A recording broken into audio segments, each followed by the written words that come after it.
Hi friends! As the title suggests, today's video is about a trans girl who didn't always know that she was trans, even though in hindsight, the signs were always there. For trans folks, this video might be relatable, for cis folks, this video might be eye-opening, and for people who are figuring themselves out, this video might be both relatable and eye-opening. But, regardless of how you experience this video, I hope that it's entertaining and that you get something out of it.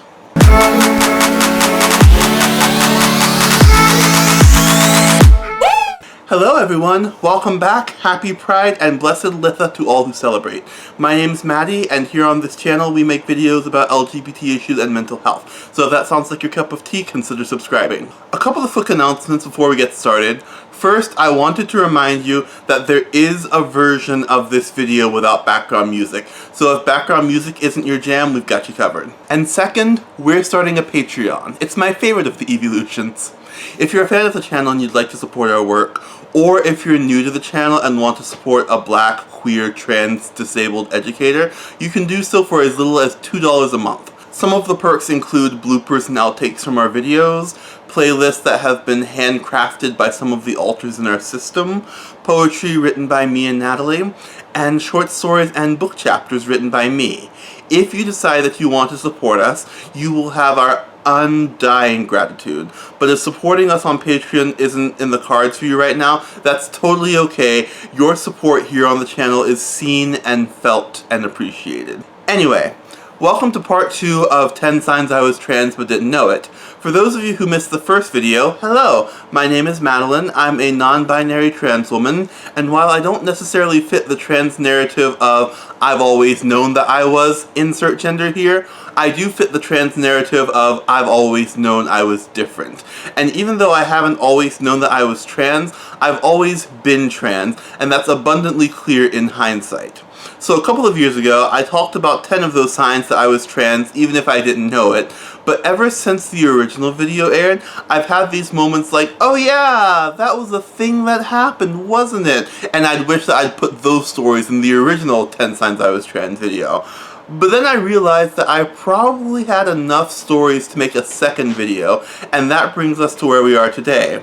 One quick thing before we get started, you could relate to all of these stories and be cis, or relate to none of them and still be trans.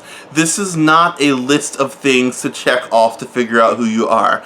They're stories from my personal experiences that I think could be relatable for other trans folk. I hope they help, but even if they don't, I hope they entertain. I've rambled on long enough, so let's get started with sign number 1. When I was about 6, I absolutely loved learning how to braid hair on Barbie dolls during church daycare. Now I know what you're going to say, but Maddie, kids of any gender can braid hair and play with dolls. And to that I say thank you, you wonderful human, for standing on the more progressive side of history. Because you're absolutely right. Toys have no gender, and the fact that we try to put people in boxes from such a young age is upsetting. People are so much more than the stereotypes that we try to impose on them based on their physical form. All that being said, I knew what the rules were. I knew that boys weren't supposed to play with Barbie dolls, but I did anyway. And yes, it felt rebellious, but it also felt right. Not because dolls have to be for girls, but because I understood dolls to be a thing for girls, and I enjoyed engaging in the activity for that reason. Anyway, moving on to sign number 2. I was obsessed with gender swap plots in movies and TV shows. I still remember the episode of Jimmy Neutron where Jimmy and Cindy switched bodies from when I was a child, and I remember thinking, oh my goodness, how amazing would it be to be a girl for a few days. It eventually became a recurring theme in the short stories I would write, and it wasn't until I was much older that I realized that not everyone thought it would be fun or good or in any way enjoyable to experience life as a different gender. So yeah, there may be some people, some cis people, who are down with the idea of gender swapping. I'm thinking about that one Scooby-Doo movie where Fred switched bodies with Daphne and he was totally here for it. But generally speaking, I think that wanting to be part of a gender swap is probably more of a trans thing. Sign number 3 talks generally about puberty and body changes, specifically about the general chest area, so if that's a source of dysphoria for you, you can go ahead and skip to this point in the video. But yeah, sign number 3 is that I had a love-hate relationship with my chest. Despite being an AMAB person, I developed breasts around the age of puberty, and initially I didn't think anything weird about it. I had boobs and they were just a part of my body. But one day I was talking about my breasts and my mom looked at me and said, "You know, most boys don't have those, right?"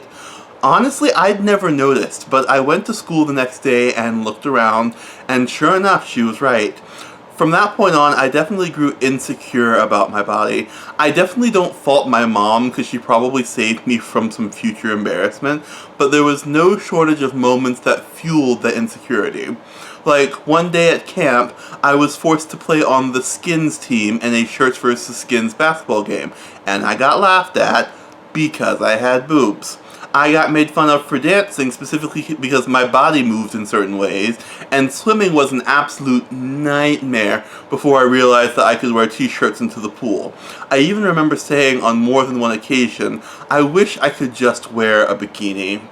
I definitely think it's worth noting that figuring out that you're trans is often confusing. Like, I disliked my body because I thought it was unmasculine, and I thought I was supposed to be masculine. But my mom offered the opportunity to have top surgery, and I turned it down because on some level I didn't actually think that my body was wrong, and my body wasn't wrong, and Maddie of the future is very thankful to Maddie of the past for not changing our body in that way. But yeah, when trans people come out, it's not terribly uncommon for our loved ones to say things like, "I'm surprised," or "I would have known if you were trans." But sometimes we're surprised to figure out too. And honestly, if we didn't know that we were trans, what makes you think that you would? Trans identities are complex, and the only thing that's really straightforward about our identities is that we deserve love and respect. So yeah, if you're a trans person who's had a bit of a love-hate relationship with certain parts of your body, you're in good company. You're not alone. Okay, I'm done talking about puberty. Sign number 4 is that I got misgendered in my 7th grade math class, and I didn't hate it. At least not for the reasons you would expect from a seemingly cisgender male child. See, I was in the honors math class, and it was a class of all girls. Past me would have said all girls besides me, but we now know that that wasn't quite the case. And so, because the class was made up of all girls and a closeted, unaware trans girl, it wasn't uncommon for our teacher to say things like, "Alright ladies, let's get to work," or "Girls, I need you to quiet down," things like that. And naturally, there were several moments when the other students would be like, "But what about Maddie?" And then the teacher would apologize and correct herself. But honestly, there were a number of moments when we all just shrugged it off. At that point, I was just one of the girls. And honestly, I had mixed feelings about it. I didn't mind being seen as one of the girls, but I wanted to make sure that I was being seen. I wanted to make sure that I wasn't being overlooked and ignored, and there were moments when I definitely felt forgotten. But eventually, my teacher sat down with me and said, "I'm sorry for making you feel excluded. Please know that even when I refer to you as one of the girls, I do see you and acknowledge you." And honestly, from then on, I was pretty chill with it. I don't know if I felt euphoric about it, but I definitely wasn't opposed anymore. Anywho, sign 5 is that my preference for playable characters in video games tilted heavily towards femme and androgynous characters. This probably isn't as much of a surprise to anyone who's even remotely familiar with video games, but most video games are made with the boys and the menfolk in mind. From strong male leads to attractive female characters clearly built for the male gaze, video games are definitely a male-dominated industry, and it shows.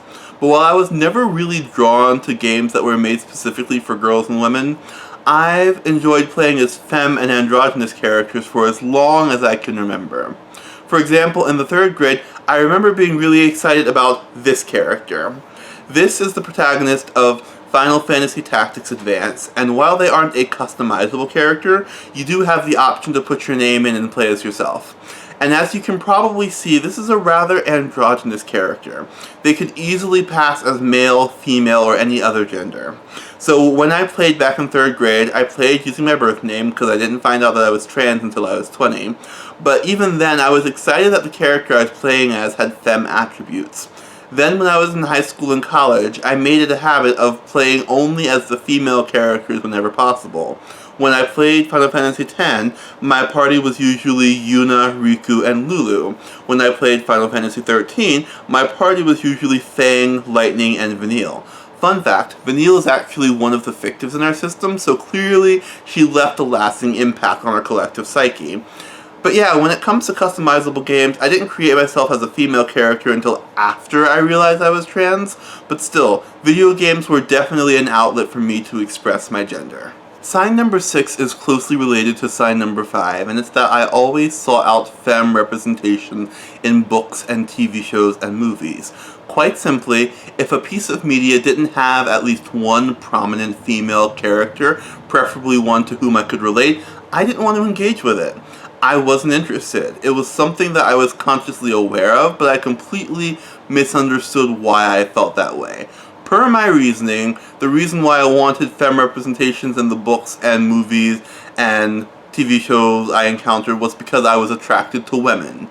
Never mind the fact that I also thought I was attracted to men at the time. Never mind the fact that it's incredibly rare for me to develop genuine crushes on fictional characters. Never mind all that. In my head, relating to femme characters so intently that you want to be them is just normal straight-ish guy stuff. And while I want to say that I'm now less picky about the gender of the characters I read and watch and play as, I honestly think I'm pickier now. Like, I went 2 full decades consciously and subconsciously denying myself the happiness that comes with consuming gender-affirming media content, so why would I deprive myself now? That being said, being conscious of who you are and what you like is an absolute game changer. 10 out of 10 would recommend. Moving on to sign number 7, my English teacher's gender stereotype struck a chord with me because I realized that her description of men did not apply to me at all, and that her description of women did. I've seen this meme on Instagram where it's like, were you an English teacher gay in high school or a theater teacher gay in high school? And I was most definitely an English teacher gay, no doubt about it. I absolutely loved my English teacher, to the point where I actually came back to my high school from my college so I could let her know that I was training to become an English teacher. Granted, I could literally walk from my college to my high school, so it's not like I traveled any great distance, but still. She was easily the most progressive teacher I had at that school, and as someone who was trying to figure out if I could still call myself a Christian, she's the only teacher who I felt comfortable confiding in, at least partially. And so naturally, when she had something to say, I typically listened pretty closely. And one of the things that she said on more than one occasion was something to the effect of, men have brains like calculators. You input the information, and new information gets output. It's a clear, logical progression. But women have brains that are more like a supercomputer, where multiple programs are running at the same time, information is bouncing back and forth rapidly, and you don't know how you got that answer, but you know that it's right. And obviously this is a very stereotypical understanding of the 2 binary sexes. I have no doubt that the menfolk are more complicated than that. But while I was in high school, I heard her say this and thought to myself, well, I definitely think more like a woman. And honestly, I kinda like knowing that. Like, stereotypes, not the best. But relating to stereotypes and possibly learning more about yourself through them, that's pretty awesome. Anyway, sign number 8 is kinda related, and it's that a show on Netflix proves that I kinda thought like a woman, or at least that's how I took it at the time. Back when I was in high school, my mom's sister and I watched this show called Brain Games. It was this unique educational show that you got to play along with, and it taught you a lot about how the human brain works. It was actually really neat, and I hate that it's not on Netflix anymore. But anyway, there were a couple of episodes that they called Battle of the Sexes, and in those episodes they were talking about the way that male and female brains tend to differ from one another.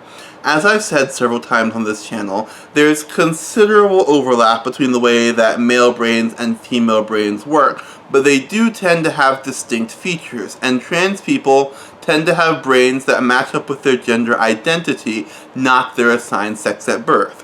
So if trans men have male brains and trans women have female brains, it comes as a little surprise to me now that my responses to the show were ticking off more female boxes than male boxes. But past Maddie was definitely confused, but also kind of vibing with it. Like, I was definitely more preoccupied with, can I complete these tasks, than what does this say about my brain. I'm curious to go back and watch it now to see if my results have changed now that I've been an estrogen-powered being for over 2 years, but that means I'll have to find it somewhere because it's not on Netflix. But yeah, not only did my English teacher suggest that my brain worked like a woman's, but the TV show that's all about psychology and neuroscience said the same thing. This next one has absolutely nothing to do with the way my brain works, but it does have to do with the information that's in my head. Sign number 9 is that I absolutely dominated in 2 guys versus girls trivia matchups on various cruises. Context: I was on the guys' teams because I didn't yet realize that I was trans, and oh my goodness, the boys would have been decimated if it weren't for me. See, the basic premise is that the guys would get questions about stereotypically girl stuff, and the girls would get questions about stereotypically guy stuff. And if I were on the women's team, I would have died. Like, I don't know what a Black Hawk is, and if you ask me what MASH stands for, I'm going to tell you it stands for mansion, apartment, shack, or house. But if you ask me what exfoliation means, I got you. Want me to name some of the members of the Spice Girls? Sure, I can do that. I was the guy's biggest asset because none of us knew that I was literally playing for the wrong team. Which, to be clear, guys can totally be into stereotypically girl stuff and still be guys.